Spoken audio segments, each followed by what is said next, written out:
So welcome to today's Greater Life CoffeeCast, and with today being Thursday, we are diving into, of course, the pillar of hustle. And my question for you today is, are you leveraging leverage? Now, it took me many years to actually kind of even work out what this word meant.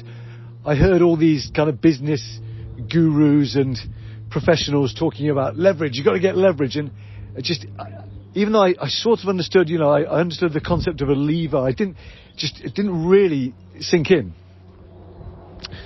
And even when I heard someone describe what I'm going to share with you today, this idea that products and services, an ecosystem, gives you leverage, I still wasn't that clear what it meant until I actually had an experience of exactly why this was such an important concept. So a few years back, coming up on 10 now, I wrote a book called Creative Uprising, How to Make a Living and Make a Difference Doing What You Love. And you can still find it on Amazon. And back then, I didn't know what I had written. It really is based on principles that are absolutely solid in terms of putting together a manual of how people can do something they're passionate about and make a difference in the world. I think if I was going to add in, the only thing I didn't really dive that deeply into was the whole process of how you might finance a business and finance a freelance career in terms of budgeting and all that, because it really wasn't a strength of mine. So I probably just shrunk away from diving into it. But that aside, the book, if you want to check it out on Amazon, Creative Uprising, really is an outstanding, and I say that, because I've had people come up to me in tears saying, thank you for writing the book.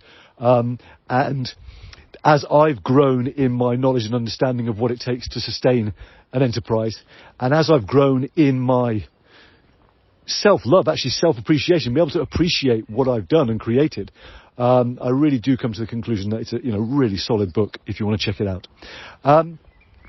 But about 5 years ago, I'd given a copy of my book to a guy I played football with. I had a football match, and I played football with him, and gave him the book, and didn't really think, I literally didn't even remember giving him the book until, 2 years ago, he got in touch saying, "Oh, George, do you do kind of coaching and stuff? Because I've been reading your book, and I think you might be able to help with where I'm at, in my life currently." And I suddenly realised, wow, and he hadn't picked up my book. It had been on his bookshelf for a couple of years, and then he just picked it up, right? So I didn't have to be there having that conversation with him for a single investment of time, effort, energy, and money to create a valuable product, aka a book. I now have the ability to convince people of my value, even while I might be asleep, okay? And so this was, for me, a lived experience of the power of leverage, which is that I didn't need to be there in the room, and yet I could still be having an impact, all right?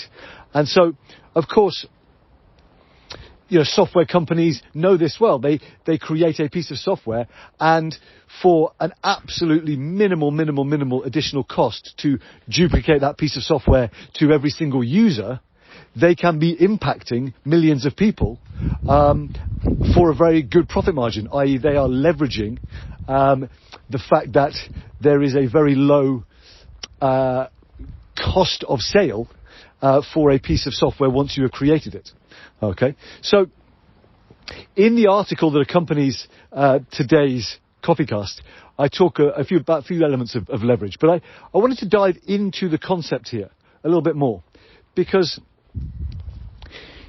across all four pillars, and we've explored the idea that a principle that is sound in one pillar of the Greater Life system is going to be sound across all of them.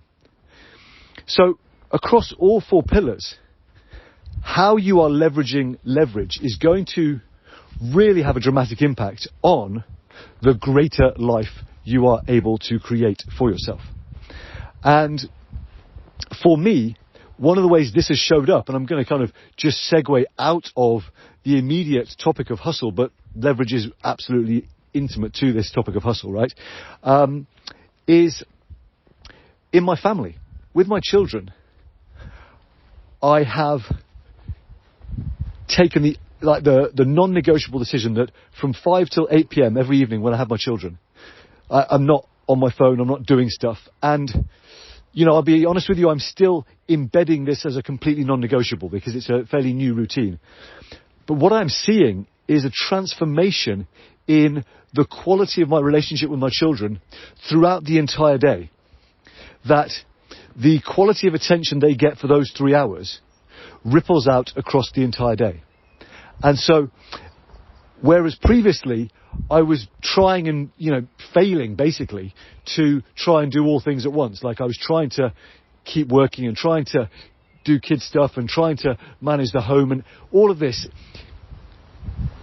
And I wasn't actually getting any leverage. As soon as I put in a boundary that says, during this period of time, here is what I'm doing, I am getting an asymmetrical reward for that small amount of time. And it is this idea of an asymmetrical reward that really lies at the heart of leverage. Okay? You may think to yourself, I haven't got the time to create an ebook, for example, if maybe you've got something you could share with your customers that would be valuable. I haven't got the time to create a video series. But I would invite you to consider that the opposite may be true. That if you do not prioritize the time, you will never begin to develop the leverage that can have a radical impact on both your profitability and on the joy and ease with which you experience your business. Because that one investment of time, effort and energy to create a video series gives you a product that, if it is built around sound principles of life, will be evergreen. That is, it will be relevant forever. And so, once you then have that, you have an asset that forevermore you can generate an income from, or you can use to enhance the value of other offers, products and services that you give. But without ever actually carving out the time to invest and build something, then you are always going to feel like you are chasing your tail. So that is the question that I pose to you right now, is what stories are you telling yourself around your time? Because the first place that we must start to get some leverage, i.e. the first place we must get things moving, is with you, and in terms of how you are choosing to prioritize and invest your time. Because once you have actually clarified that an investment of time, effort, energy, money and resources given once will pay dividends across a lifetime, well, suddenly that's a very different frame of reference and perspective. And suddenly you have opened a pathway to consistently leverage.